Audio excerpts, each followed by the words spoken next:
அமித்ஷா மற்றும் மோடிக்கு எதிராக ஏராளமான நபர்கள் பிஜேபிக்குள்ளேயே வேலை பார்க்க தொடங்கிவிட்டார்கள்.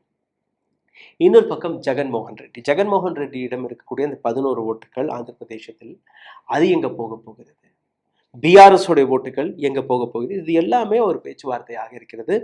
டி.கே. சிவகுமார் எடுத்த ஒரு சபதம், சாணக்கியா ஆஃப் சதர்ன் இந்தியா.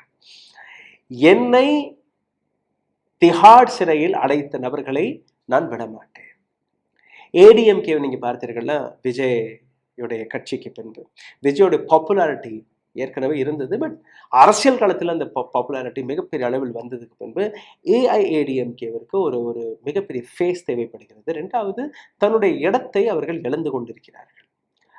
பிஜேபியுடன் போனதற்கு காரணம், பிஜேபியுடன் இருக்கக்கூடிய காரணம், அதனால் அவர்கள் இழக்கக்கூடிய அந்த ஓட் பேங்க், இதை தக்க வைப்பதற்காக அவர்கள் என்டிஏவை விட்டு இந்தியா அலைன்ஸுக்கு வந்தால் மட்டும்தான் உங்களுடைய கட்சியை காப்பாற்ற முடியும் என்கிற அந்த விஷயத்தை டி.கே. சிவகுமார் புரிய வைத்துக் கொண்டிருக்கிறேன். எப்படி மாயாவதி அண்ட் முலாயம் சிங் யாதவுடைய அந்த காம்பினேஷன் வந்ததோ, ஒரு காலகட்டத்தில் எதிரும் எதிரும் நிற்பார்கள், ஆனால் கடைசியில் ஒரே பக்கத்தில் வந்தார்கள். அதே முறையில் தமிழ்நாட்டிலும் நடக்கக்கூடிய வாய்ப்புகள் சர்ச்சையாக வெளிவர தொடங்கிவிட்டது.